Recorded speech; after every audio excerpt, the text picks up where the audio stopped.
The eagle-eyed among you will notice that there are a few books missing from my shelf today, and that's because I'm going through my top 5 most beautiful books of 2020, and it'll be in 3 different categories. And the first category will be the spine, how beautiful the spine is. I really like a book to have a beautiful spine because it's what I get to see day in, day out. The second category will be the cover. How interesting is the cover? How beautiful is it? What quality is it? And so on and so forth.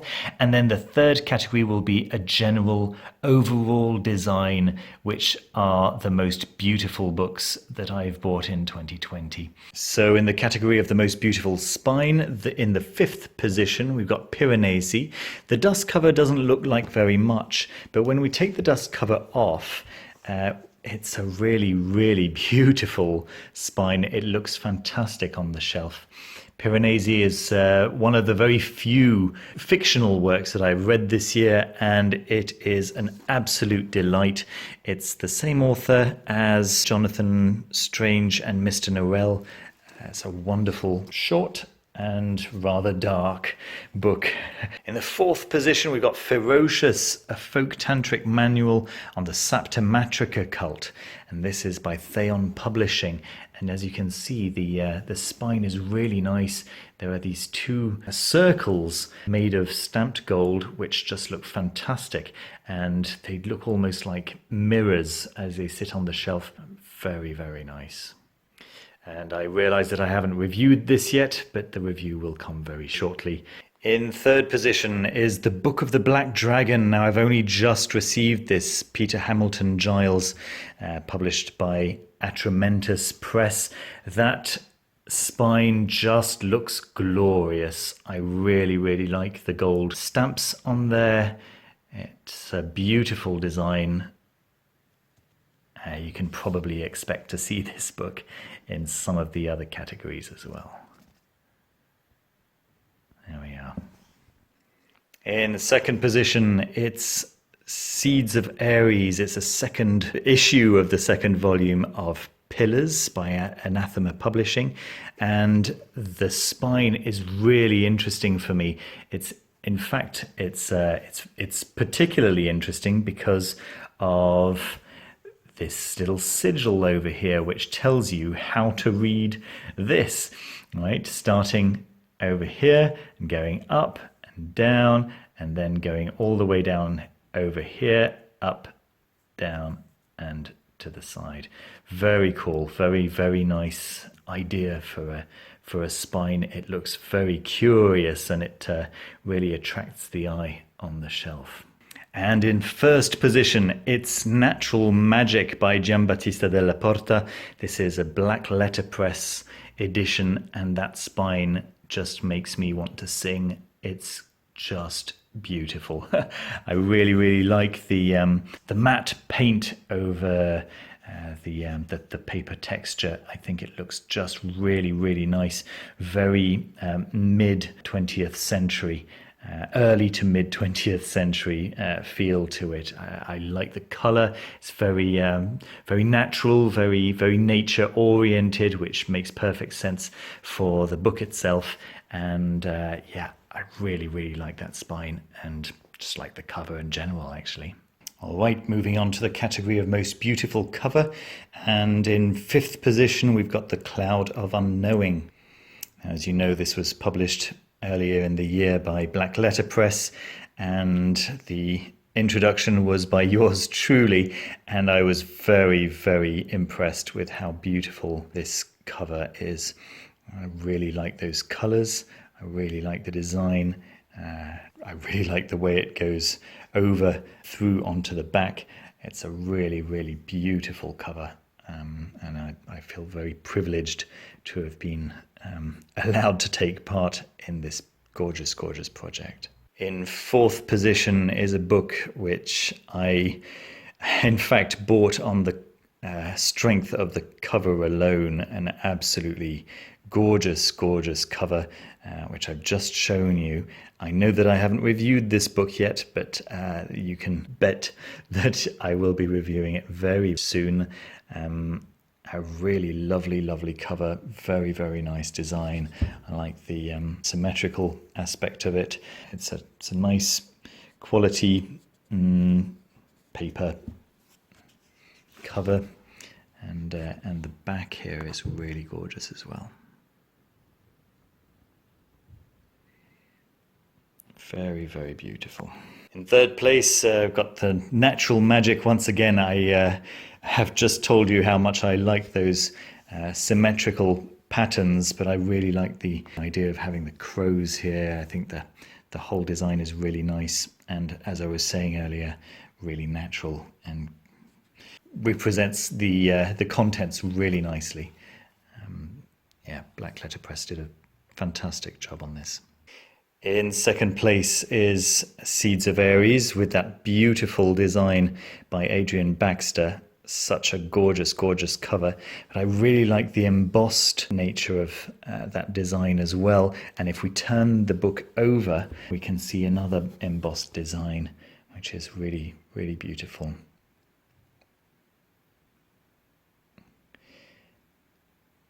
Yeah, Gabriel McCowry from Anathema Publishing started off in graphic design, and it really shows in his book designs. You can tell that a lot of heart, a lot of soul goes into that.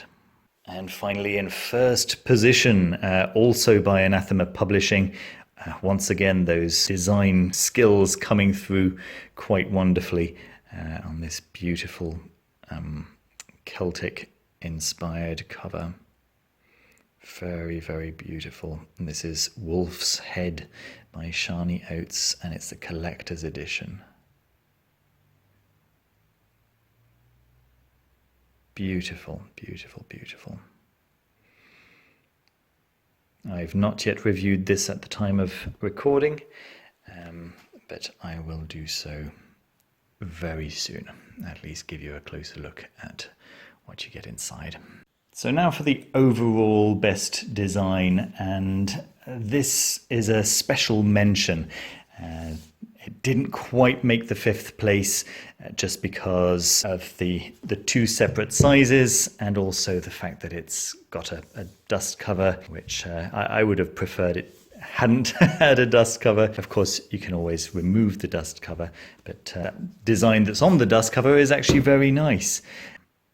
A really, really lovely book. It's the 32 Keys by David Hymes Smith, and I've shown it to you just last week at the time of recording, and you know how absolutely gorgeous it is inside and out, and how nice it is to have all of those different diagrams, and the cards also, which show each of the 32 keys for meditation.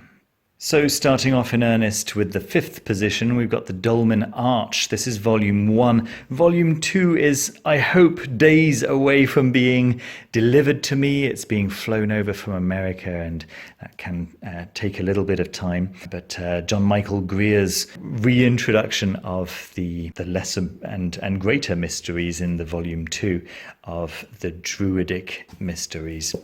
This is a really, really beautiful production by Azoth Press, which, as you probably know, is an imprint of Miskatonic Books. Really lovely illustrations, really nice green two-tone design. If we can find you one of those lovely illustrations. Here we are. Very, very gorgeous. Really nice quality of the paper as well. Really lovely to have this kind of faux leather also. Yep, super production. That's the Dolmen Arch. In fourth position, it's The Dancing Sorcerer by P.T. Misselberger. Once again, another Anathema Publishing production. Difficult to call it anything less than that. Absolutely beautiful, beautiful design. Once again, inside and out. I love the two-tone colouring of this. The illustrations are just wonderful, absolutely fantastic. The choice of fonts, interesting all the way through. It doesn't hurt that it's one of the most interesting books also that I read this year. Absolutely wonderful. Fantastic production. In third place is The Book of the Black Dragon. Now, I would not have believed it, but it's actually, I almost didn't pick this one up, but it's actually one of the really the most beautiful books that I've seen this year. Gorgeous, gorgeous illustrations, a fantastic production through and through. Really, really great production value, right? A very interesting read, it seems, as well. And I'll give you a full review of that very shortly. In second position is The Black Books by Carl Jung, which didn't quite make the first position just because of how difficult it is to get the books out of this wonderful slipcase. I've talked about my troubles with the book design in my review, but it doesn't take away from the fact that it is one of the most wonderful productions seen on my shelves to this date. Absolutely fantastic, with those facsimiles of the actual notebooks of Carl Jung, where he talks about all of his active imagination experiments, with the translations in the back. Extraordinary production, and we're very lucky to have it. And in first position, it's an excellent book of the art of magic. This is the regular hardcover edition with the black cloth cover, which is very nice as you look at it on the shelf, but as you can see, it picks up dust like nothing. And yeah, a rather sober cover, really very beautifully sprayed edges. But what really got me was this, which is just so nice. And and going further in, this really is an extraordinary production. Absolutely beautiful. I've shown it to you. There's a whole video where I flick through this, and you get to see what it looks like inside. It's a fascinating book, and it's just absolutely beautifully presented, beautifully produced. It's a real treat. There we are. This is naturally, it's the Scarlet imprint.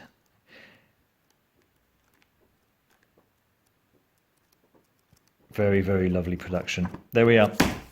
I hope you enjoyed the video. Don't forget to leave a thumbs up and subscribe down below. Thanks, as always, as every Saturday, to all of my members, and especially to my level 3 members, the Magister Venerabilis members. And this week, that is Luis Adolfo Mancilia Marquina, Ian Smith, Osvaldo Gonzalez Nunez, Fernando Martin del Campo, Robert Mahoney, Alvin A., Jason, Frater VPF, Aristarchus, Byron Marmul, W.A., D. Lane, A Million Ways to Wipe, Alexander Carval, Sheridan, Brandon Wilkinson, Andrew Kudlak, Mateusz Sadowski, Chase Lawrence, Mrs. C.Y., Medusa of Chaos, Hilbert Space, Seidr, Matu, Steph Berner, Arcanum Luminarium, Mystic Imagination, Merrily Duffy, Justin Lloyd, Meta Gordy, Oblivion Knight, Rahul Nair, Damnatio Memoriae, Suncat, Ted Kaiser, Sean Glenn, J. Joseph Safi, Kyle Walker, Roluch Ashron, FMA, Charbon, Patrick, Arcantum by Mr. Friborg, Mr. Gunwich, The Jade Ghost, Miles Ponce, Timothy Owens, SMQAI, and Z. Danielle Barnett. Thank you so much for watching. See you very soon with another video.